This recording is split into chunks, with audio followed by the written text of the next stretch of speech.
everybody, and welcome back to my channel, Fun Learning Tube. And today, Fun Learning Tube day 156, we are going to talk about the time when World War III almost started.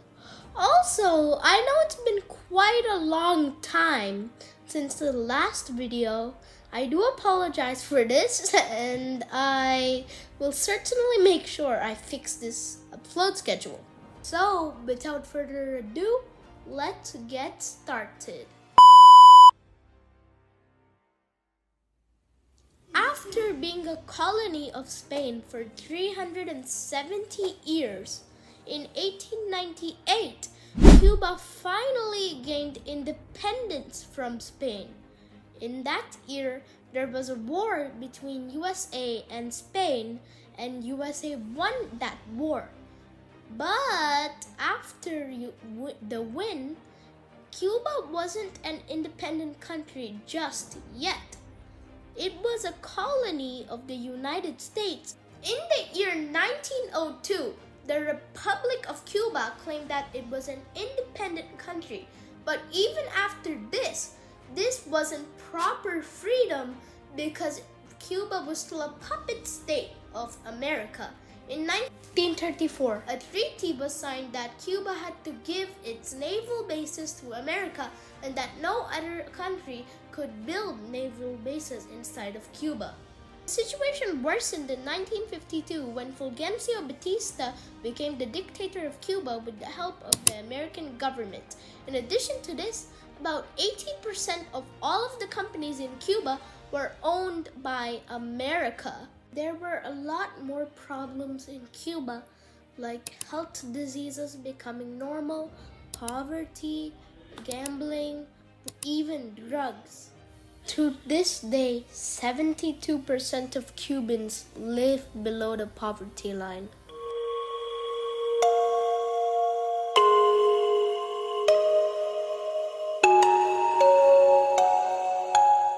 In response to this, Cuba started a Cuban Communist Revolution, which was to basically kick out USA from Cuba and steal its more than 400 businesses, and they were taken away from US private companies.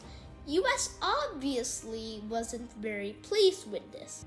Okay, quick break. This is day 2 of recording, and we have to have a new background. So, because there's a problem with the first background, so yeah. Don't worry, it's not always gonna be like this, so messy. It's more of gonna be something like this. In October of 1960, the US declared an embargo, which meant that 60+% of the US's imports into Cuba were stopped, and that all of the businesses and trades in Cuba run by USA were also stopped. In January of 1961, the US stopped recognizing Cuba as an independent country altogether. In January 20th, 1961, a new president was selected for the United States, John F. Kennedy. John F. Kennedy's plan was to secretly hire 1,500 Cuban exiles who were against Fidel Castro. And Fidel Castro, if you don't know by the way, he was the leader of Cuba from 1959 to 2008. And he just recently passed away in the year of 2016. So, what did they plan to do with this 1,500 Cuban exiles anyway? Well, they got them in a big boat, and then they wanted them to land in this area of Cuba called the Bay of Pigs. But as soon as they arrived, they were met with this armed group of local fishermen who they got scared of, and then they just ran away and flee to Cuba. Hello guys, and this is the third and probably final day of recording. Anyways, we have the new background back, and let's get back into the video. Did you like the trick? I take that as a yes. Anyway, as I said yesterday, there were Cuban exiles, and then they got sent on a boat to land in this part of Cuba called the Bay of Pigs and start an invasion from there. Like a small invasion, not that big. But what they didn't know was that the fishermen there, the local fishermen, had guns, and then they shot them down, and then they got scared of them and fled Cuba. This gunfire then alerted the Cuban Air Force, and then they went to investigate, thus causing a 3-day war with USA. And who won? Cuba. How did Cuba win? America's so much bigger than Cuba. How did it win? Well, that's simply because America didn't have the proper training for this scale of a war. Like, it just wanted like a small attack on Cuba. So this was a failure in American history, and still to this day, many people talk about this. It became a big episode in America's history. It's day 4 of recording, and today I might actually upload the video, but before midnight. So without further ado, let's get started! Okay, so back to the Bay of Pigs. Why did America even do Bay of Pigs? Well, this was mainly to reduce Soviet Union's impact on Cuba. But the opposite happened. Why? Because in order to save its own nation, Cuba Soviet Union more. And in response to that, Russia basically gave Cuba a lot of military support. We can relate to this in today's Russia versus Ukraine war, which has been going on for about 500 days now. Well, what happened after the war? Ukraine started looking up to its allies even more in order to save its own nation once again. So what happened as a result? Its allies then started sending it military support. So this is the main reason why Cuba started looking up to the Soviet Union more after the war started. Okay, so back to our storyline. After the Bay of Pigs failed, America didn't stop there. In November of that same year, 1961, America carried out their second operation. This was called Operation Mongoose. The Operation Mongoose was the same as the Bay of Pigs invasion. Its objective, at least. But it was to overthrow the communist Cuban government. How did they do this? They set up a pirate radio station in which would be played anti-Fidel Castro, the president of Cuba, propaganda, and they would try to brainwash the people. In addition to this, there was another operation, which was Operation Northwoods.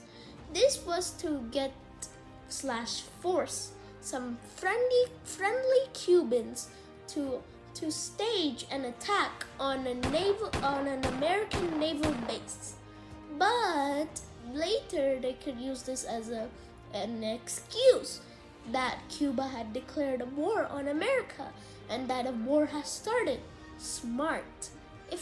And also quite devious. But if you think that was devious, there was also another plan that they thought of doing, but they simply couldn't. This was the same thing as Operation Northwoods, but with cities, real cities in America.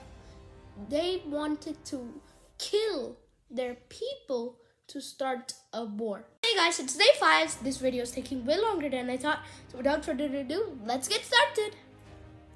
Apart from this, Fidel Castro just gained a new world record. What was it? It wasn't very good. It was the person who survived the most assassination attempts in a lifetime.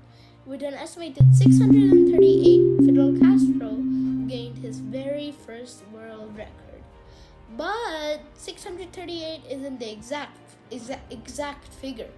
Well, many sources claim it's about 600 or so. Also, fun fact, none of these assassination attempts were successful. He died in 2016 of natural causes and old age. Okay, so coming back to our story, America secretly sent an aircraft above Cuba to take this photo, which shows you the locations of Soviet nuclear warheads in Cuba. Well, in response to this, Kennedy didn't want the world to know about this situation, and thus, if they did, the tensions would uprise, resulting in World War III. So, instead, Kennedy created XCOM. What is XCOM? XCOM is a group/organization where they would have long and secret meetings about what we should do next as a country for America. Well, there was a couple of options. The first option was to do nothing because the Soviet Union only had 370 nuclear warheads while America had over 5,000. Thus, America is safe. Second option was to send a secret letter to Fidel Castro telling him to remove the nuclear warheads inside of Cuba. And the third option was the most devious one, to just start a full-scale invasion without any letter. Everybody in the XCOM was actually favoring this one. In the middle of this, someone recommended a fourth option, which was pretty decent for the United States at least. What was this option? It was to basically just send planes over Cuba and while they're in the sky, just destroy Cuba's nuclear weapons. And with that, this 2023 season comes to an end. I wish you a blessed and wondrous 2024. Happy New Year!